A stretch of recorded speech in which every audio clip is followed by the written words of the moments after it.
ஜெபம் செய்வோம். அன்புள்ள தகப்பனே, தகுதியில்லாத எங்களை கொண்டு வந்து இந்த இடத்துல நிறுத்தி வைத்திருக்கிறீங்க. அதற்காக உமக்கு நன்றி தகப்பனே. அற்ப மனுஷியாக என்னுடைய குரல் வெளியில் வரக்கூடாதுப்பா.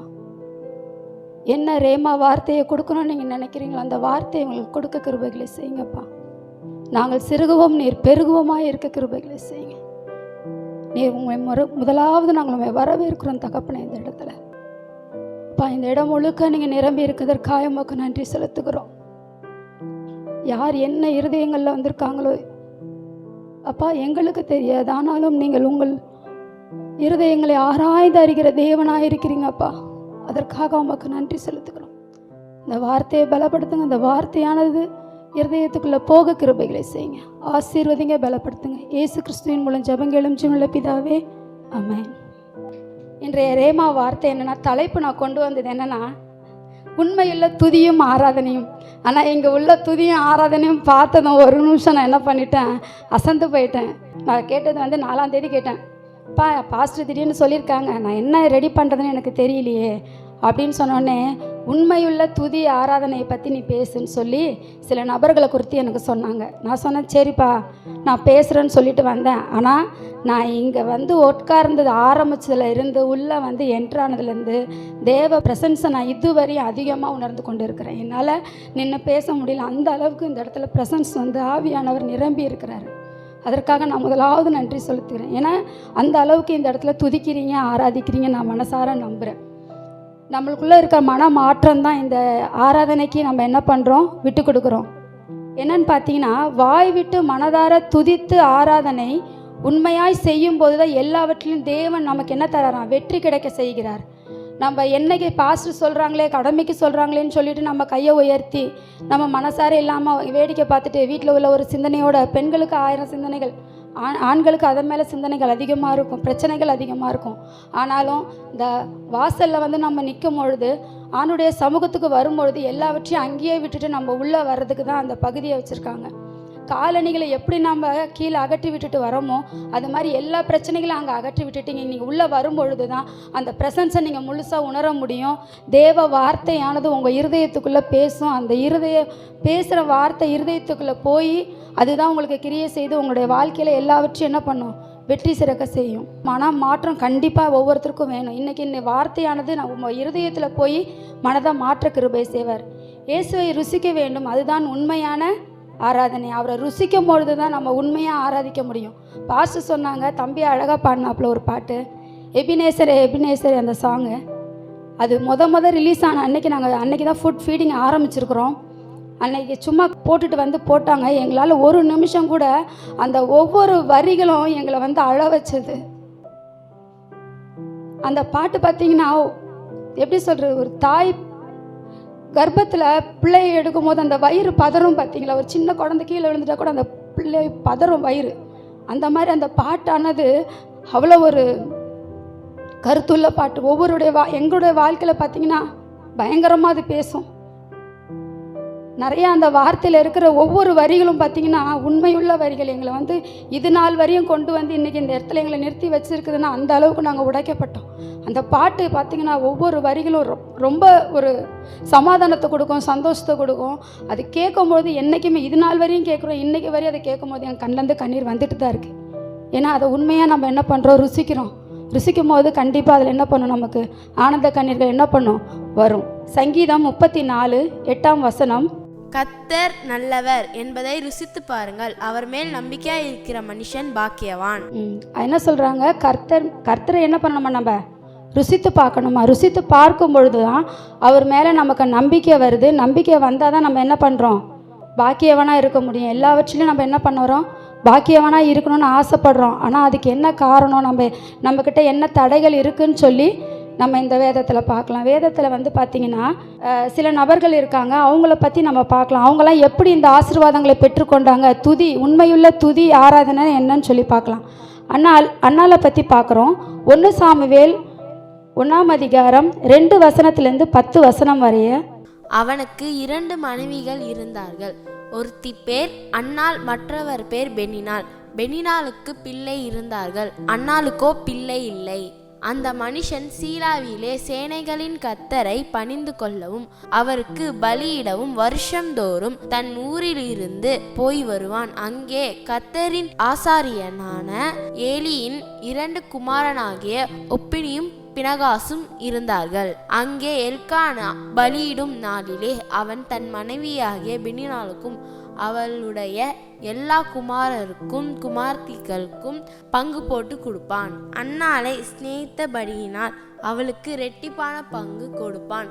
கர்த்தரோ அவள் கர்ப்பத்தை அடைத்திருந்தார். கர்த்தர் அவள் கர்ப்பத்தை அடைத்தபடியினால் அவளுடைய சக்காலத்தி அவள் துக்கப்படுத்தும்படியாக அவளை மிகவும் விசனப்படுத்துவாள். அவள் கர்த்தருடைய ஆலயத்திற்கு போகும் சமயத்தில் அவள் வருஷந்தோறும் அந்த பிரகாரமாய் செய்வான். இவள் அவளை மனமடிவாக்குவாள். அப்பொழுது அவள் சாப்பிடாமல் அழுது கொண்டிருப்பாள். அவள் புருஷனாகிய எல்கானா அவளை பார்த்து, அன்னாளே, ஏன் சாப்பிடாதிருக்கிறாய்? ஏன் சஞ்சலப்படுகிறாய்? 10 குமாரரை பார்க்கிலும் நான் உனக்கு அதிகமல்லவா என்றான். சீலாவிலே அவர்கள் புசித்து குடித்த பின்பு அன்னாள் எழுந்திருந்தாள். ஆசாரியனாகிய ஏலி கர்த்தருடைய ஆலயத்தின் வாசல் நிலை அண்டையிலே ஒரு ஆசனத்தின் மேல் உட்கார்ந்திருந்தான். அவள் போய் மனம் கசந்து மிகவும் அழுது கர்த்தரை நோக்கி விண்ணப்பம் பண்ணி. சிஸ்டர் பார்த்தீங்கன்னா இந்த 2ஆம் வசனத்தில் இருந்து இந்த 10ஆம் வசனம் படிக்கும் போதே உங்களுக்கு தெரிஞ்சிருக்கும். அன்னாள்னு சொல்லி நம்ம பார்த்தோம் தலைப்பு. அதில் எல்கானா அவருக்கு வந்து பார்த்திங்கன்னா மனைவிகள் 2 பேர் இருக்காங்க. அவங்க யாருன்னா, ஒருத்தவங்க பேர் வந்து அன்னாள், மற்றவங்க பேர் வந்து பெனினாள். 2 மனைவிகள் இவங்களுக்கு இருக்கிறாங்க. அன்னாளுக்கோ பிள்ளை இல்லை, பெனினாளுக்கோ பிள்ளைகள் இருக்கிறாங்க. பெனினாளுக்கு 10 பிள்ளைகள் இருக்கிறாங்க, அன்னாளுக்கு பிள்ளைகள் இல்லை.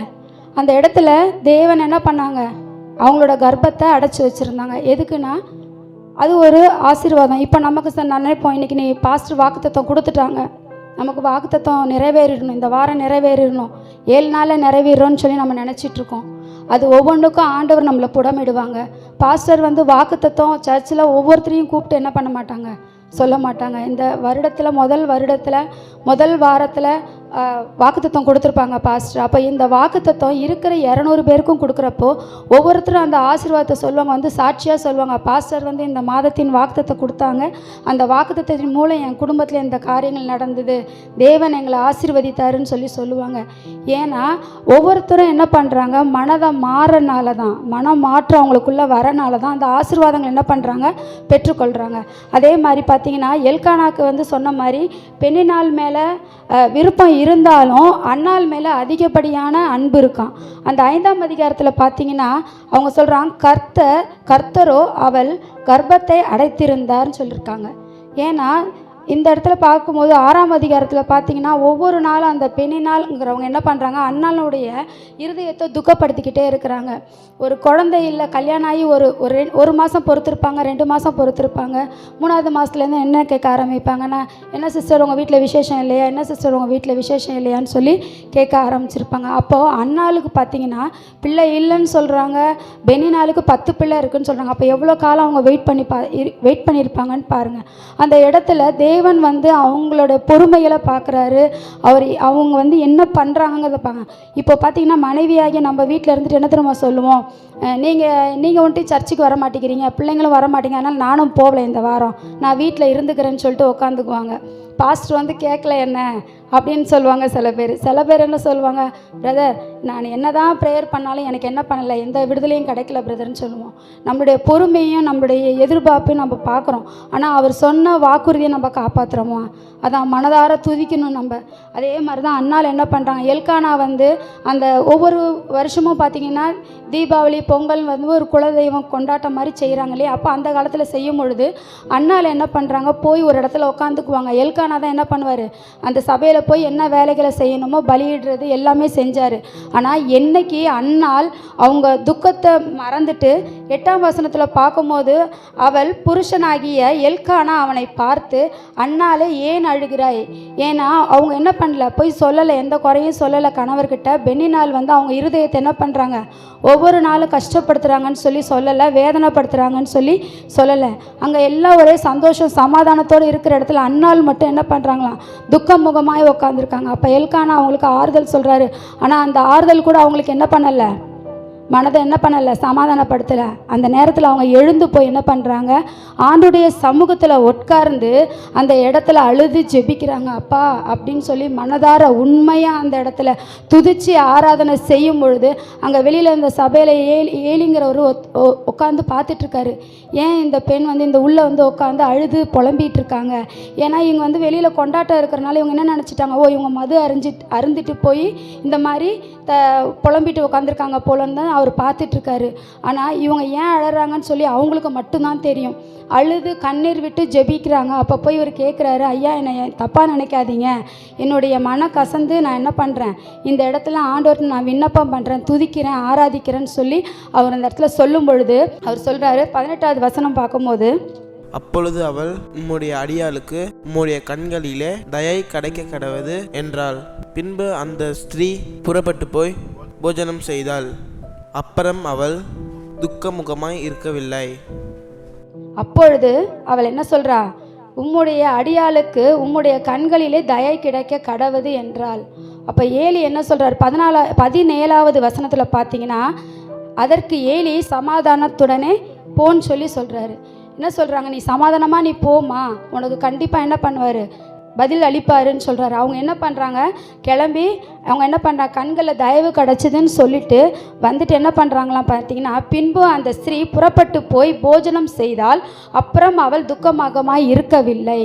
அவங்க என்ன பண்ணலாம், துக்கமுகமாகவே இருக்கலையா. அதுக்கப்புறம் வந்து ஏசப்பாட்ட இப்போ நீங்கள் வந்து பக்கத்து வீட்டில் போய் அக்கத்து வீட்டில் போய் சொல்லும் பொழுது அவங்க வந்து என்ன பண்ணுவாங்க, நீங்கள் நம்ம சில தவறுகள் செய்கிறோம், பெண்களாகிய நம்ம தவறு செய்கிறோம். என்ன தவறு செய்கிறோம் பார்த்தீங்கன்னா, உட்காந்து பக்கத்து வீட்டில் போயிட்டு பேசுவோம்.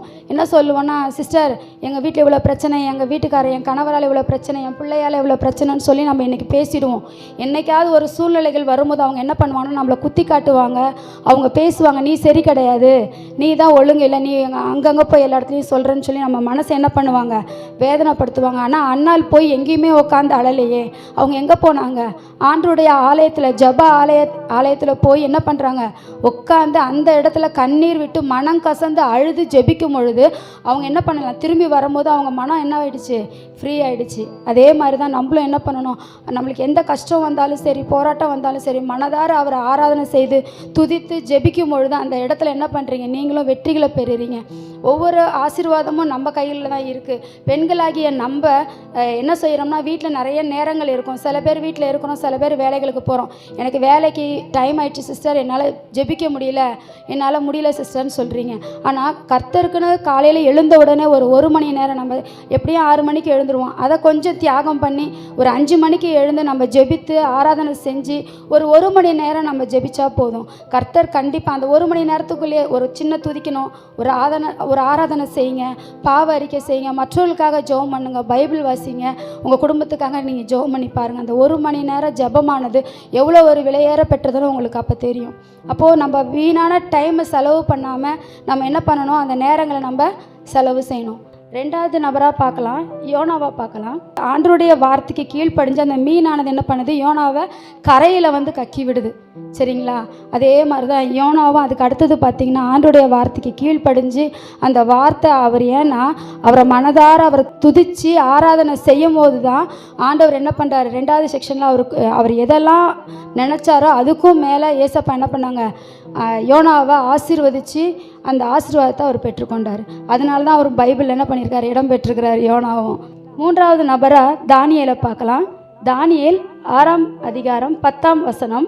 அப்பொழுது ராஜா கட்டளையிட அவர்கள் தானியேலை கொண்டு வந்து அவனை சிங்கங்களின் கெபியிலே போட்டார்கள். ராஜா தானியேலை நோக்கி, நீ இடைவிடாமல் ஆராதிக்கிற உன் தேவன் உன்னை தப்புவிப்பார் என்றான். இடைவிடாமல் ஆராதிக்கிற உன் தேவன் உன்னை தப்புவிப்பார் என்றார். அதில் என்ன வார்த்தை வருது? இடைவிடாமல் ஆராதனை செய்யணும், துதிக்கணும் தான் வருது. எதை எடுத்தாலும் எங்கே வருது? இடைவிடாமல் ஆராதிக்கணும், துதிக்கணும், மனதார துதிக்கணும், மனதார ஆராதனை செய்து நம்ம கேட்கும் பொழுது கர்த்தர் கண்டிப்பாக நம்மளுக்கு என்ன பண்ணுவாங்க? எல்லா காரியங்களையும் வெற்றி சிறக்க செய்வாங்க. இதே மாதிரி தானியலுடைய கதை உங்கள் எல்லாருக்குமே தெரியும். தானியல் வந்து சிங்க கெபியில் போட்டாங்க, சிங்கங்களின் கெபியில் போட்டாங்க. சிங்கத்தின் கெபியில் நம்ம ஒரு சிங்கத்தை வந்து இப்போ அவுத்து விட்டாங்கனால போதும், இங்கே ஒருத்தர் கூட இருக்க மாட்டோம். என்ன பண்ணுவோம்? வாசலில் சிங்கம் எல்லாம் நம்ம எல்லாம் போயிடுவோம், ஒத்த கூட நிற்க மாட்டோம். ஆனால் சிங்கங்களின் கெபியிலே போட்டாங்க. அதே மாதிரி தான் நம்மளையும் சத்துரு சூழ்ந்து வந்து நிற்பான், குடும்பத்தார் வந்து சூழ்ந்து நிற்பாங்க, பிரச்சனை போராட்டம் எல்லாமே வந்து நம்மளை சூழ்ந்து நிற்கும். அந்த நேரத்தில் நம்ம மனதார கர்த்தரை ஆராதனை செய்து துதித்து அந்த இடத்துல நம்ம ஜெயம் எடுக்கிறது நம்மளுடைய வேலை.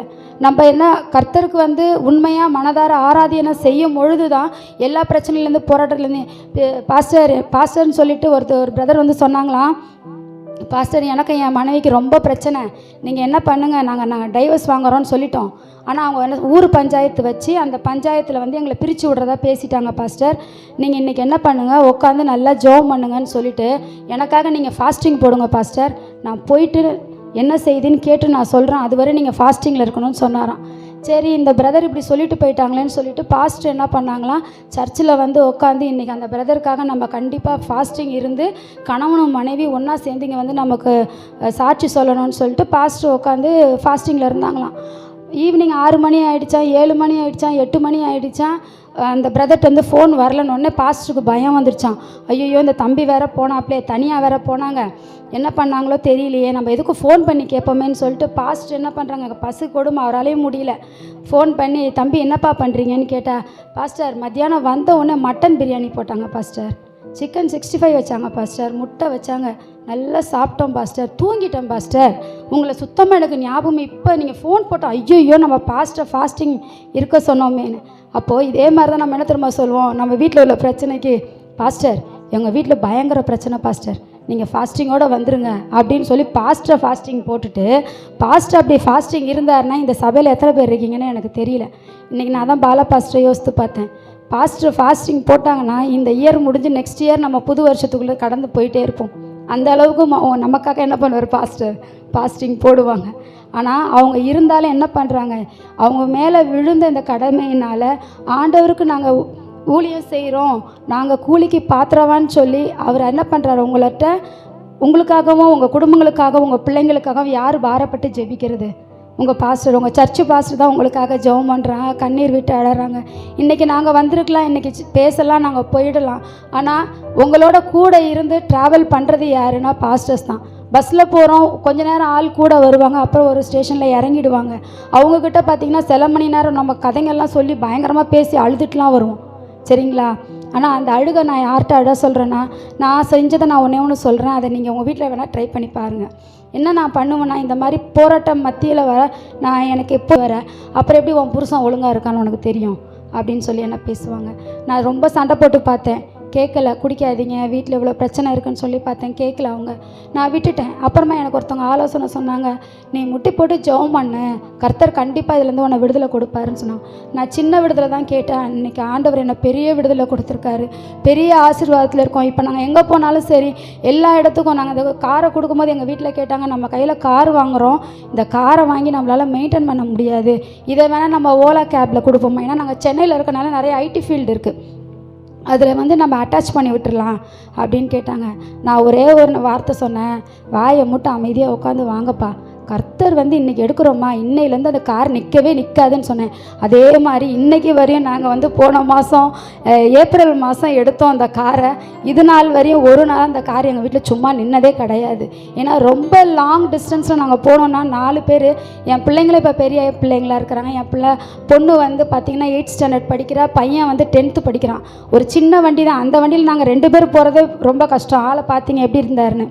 அப்படி இருக்கும்போது இப்போ நாங்கள் 4 பேரும் போனோன்னா ரொம்ப கஷ்டம். அப்போ நான் சொல்லி ஜெபம் பண்ண வார்த்தை, ஒரு சேர் எடுத்து போட்டுக்குவேன், போட்டுட்டு நான் சொல்லுவேன், அப்பா நீங்கள் வந்து முதல்ல இதில் வந்து உட்காருங்களேன் அப்படின்னு சொல்லி நான் கூப்பிடுவேன். ஏசப்பா நீங்கள் வாங்கலேன், உங்ககிட்ட நான் கொஞ்சம் நேரம் பேசணும்ப்பா அப்படின்னு சொல்லி நான் என்ன பண்ணுவேன், அவங்கள கூப்பிடுவேன். கூப்பிட்டு ஒரு காலி சேர் எடுத்து போட்டு எல்லா டோரையும் லாக் பண்ணிவிட்டு உட்காந்து அந்த சேரை பிடிச்சிக்கிட்டு நான் அழுது ஜெபம் பண்ண உட்காந்தேன்னா மணிக்கணக்காக ஜெபம் பண்ணிட்டு இருப்பேன். எப்போ இந்த ஜெபம் முடியுதுன்னு எனக்கு தெரியாது. அந்த அளவுக்கு அழுது ஜெபிக்க எனக்குள்ளே ஒரு மாற்றம் வர ஆரம்பித்து எனக்குள்ளே ஒரு சமாதானம் கொடுக்க ஆரம்பித்தார். அந்த சமாதானத்தின் மூலமாக எங்கள் வீட்டுக்காரர் பார்க்க ஆரம்பித்தார். என்ன உள்ளே போனேன்னு செம டோஸ் இருக்குன்னு அவங்களுக்கு நல்லா தெரியும். உள்ளே வருவாங்க, ஆனால் நான் ஒரு வாய் திறக்க மாட்டேன். என்ன பண்ணுவேன், அமைதியாக இருந்துட்டு சாப்பாடு எடுத்து வச்சுட்டு நான் பாட்டுக்கு என் வேலையை பார்ப்பேன். அவங்க பாட்டுக்கு அவங்க வேலையை பார்த்தாங்க. 2-3 நாள் பார்த்தாங்க. என்ன ஆச்சுன்னே தெரியல, இவ ரொம்ப அமைதியாக இருக்கிறே. அதாவது அமைதிக்கு பின் தான் என்ன வருவோம், பிரச்சனை வரும். அது பெரிய பூகம்பம் இருக்கு போல இருக்குன்னு நினச்சிட்டு ரொம்ப சைலண்ட்டாக இருந்தாங்க. பசங்கட்டெலாம் என்னடா அம்மா ரொம்ப அமைதியாக இருக்கா, பகலில் என்னடா ஆச்சுன்னு. நான் வந்தால் ரொம்ப கத்துவேன். உள்ள வாசல் அவங்கள பார்த்துட்டாலே போதும் எனக்குள்ளே ஒரு எரிச்சல் வர ஆரம்பிச்சிடும். அந்த எரிச்சல் என்னென்னா, அவங்க உள்ளே வந்த உடனே அவங்கக்கிட்ட சண்டை போடணும் அப்படிங்கிற ஒரு வெறித்தனமாக இருக்கும். ஏன்னா என்கிட்ட கையில் ஒன்றுமே இல்லை. என்கிட்ட பார்லரில் நாங்கள் போட எங்களால் ஒன்றுமே எடுக்க முடியல. ஏன்னு தெரியல, கையில் இப்படி வர மாதிரி இருக்கும், ஆனால் ஒரு பைசா இருக்காரு, பொத்தல் பையில் போட்ட மாதிரி இருக்கும். இன்றைக்கி மேக்கப் போனோன்னா உங்களுக்கே தெரியும் எவ்வளோ அமௌண்ட்டுன்னு. மேக்கப்புக்கு போனால் ஒரு அமௌண்ட் வரும், ஆனால் அது பார்த்திங்கன்னா நெக்ஸ்ட்டு பார்த்திங்கன்னா ₹1 இருக்காது என் கையில். அடுத்த நாள் என்ன பண்ணுவோன்னு எங்களுக்கு தெரியாது. அந்த சூழ்நிலை தான் நாங்கள் வந்துட்டு இருந்தோம். ஒவ்வொரு நாளும் அவ்வளோ பிரச்சனைகள், போராட்டம். இது மத்தியில் நான் வெளியில் சொன்னேன் பார்த்தீங்களா, பக்கத்தில் உள்ளவங்ககிட்ட சொன்னும் போது அவங்க என்கிட்ட கூப்பிட்டு சொல்லி பேசினோடனே முடிவு பண்ண அடுத்த நாள் சேர் எடுத்து போட்டேன். சேரில் உட்காந்து நான் என்னைக்கு அழ ஆரம்பித்து ஜெபிக்க ஆரம்பித்தனோ ஒவ்வொரு நாள் மாற எனக்குள்ளே அந்த வித்தியாசங்கள் தெரிய ஆரம்பிச்சுது. எங்களை கொண்டு போய் வேறு இடத்துல வச்சுருந்தாரு. 4 வருஷம் மறைச்சி வச்சுருந்தாரு. எதுக்கு வச்சுருந்தாங்கன்னு தெரியாது. அந்த இடத்துலையும் போயிட்டு என்னை புடமிட்டாங்க, எங்களையும் புடமிட்டாங்க, என் கணவரையும் புடமிட்டாங்க. நாங்கள் நார்மலாக இந்த காலத்துலேயே எங்களால் சம்பாதிச்சு ஒரு வேளை சாப்பாடு சாப்பிட முடியல. ஆனால் லாக்டவுன் 2020 பார்த்தீங்கன்னா நான் ஜனவரி மாதம் வரையும் ஒர்க் பண்ணிகிட்டு இருந்தேன் ஸ்கூலில். நெக்ஸ்ட்டு பார்த்தீங்கன்னா நாங்கள் எல்லாம் சென்னை ஷிஃப்ட் ஆகி போய் ஒரு 3 இயர்ஸ் ஆகிடுச்சு. அங்கே இருந்தோம். லாக்டவுனில் நாங்கள் அங்கே இருக்கிறோம். எங்ககிட்ட அடுத்த வேலை என்ன செய்ய போகிறோன்னு தெரியல. எனக்கு ஸ்கூலில் வந்து பார்த்திங்கன்னா சேல்ரி கொடுத்து முடிச்சுட்டாங்க.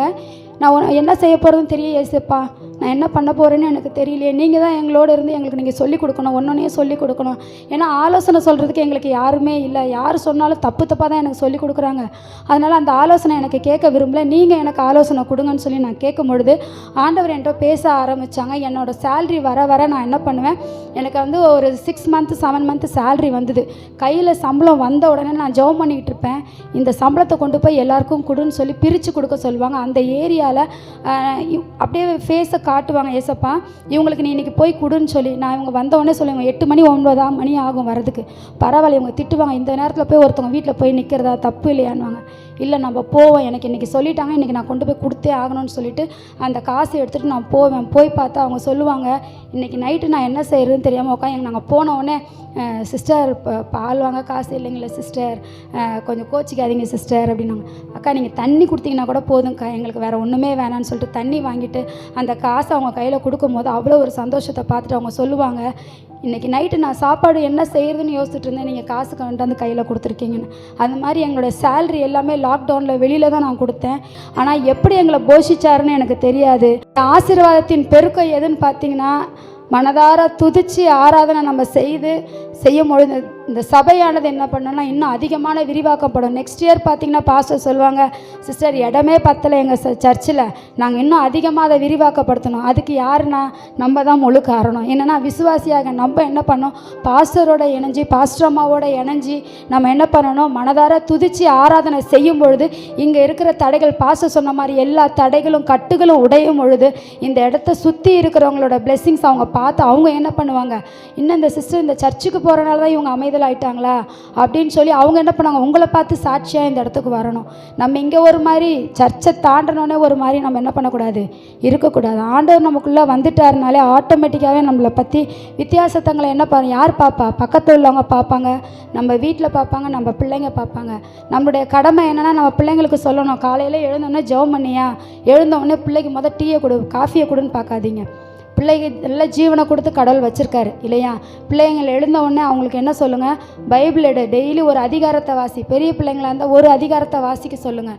ஒரு சின்ன பிள்ளைங்களாக இருந்தால் ஒரு வசனத்தை வாசிக்க சொல்லுங்கள். நல்லா முழங்கால் படியிட்டு பிள்ளைங்களை ஜெபிக்க சொல்லுங்கள். ஆட்டோமேட்டிக்காக வீட்டில் கணவர் மாற்றம் படலையா, ரட்சிக்கப்படலையா, கணவர் மாறுவார். இல்லை உங்கள் வீட்டு பக்கத்தில் இருக்கவங்க பார்ப்பாங்க, என்ன உங்கள் வீட்டில் ஒரு பெரிய ஆசீர்வாதத்தை பார்க்குறேன்னு சொல்லி. சரிங்களா? அதை தான் நான் சொல்ல வரேன். யோனா வந்து முதல் தடவை கீழ்ப்படியில், ரெண்டாவது வாரத்துக்கு கீழ்ப்படிஞ்சார். அதே போல் தானியேல் பார்த்தீங்கன்னா, அந்த ராஜா சொல்கிறாரு, ராஜா கட்டளை இட்டாங்க, அந்த கட்டளை வந்து யாரும் மீறக்கூடாது. ஆனால் அந்த கட்டளையை மீறி தானியேல் என்ன பண்ணுறாங்க, 3 நேரமும் ஜெபம் பண்ணுறாங்க. ஜெபம் பண்ணுறது தப்பா? சொல்லுங்கள் எல்லாம். நீங்கள் பேசாமல் இருக்கிறத பற்றி எனக்கே ஆச்சரியமாக இருக்குது. பேசுங்க எல்லாரும்.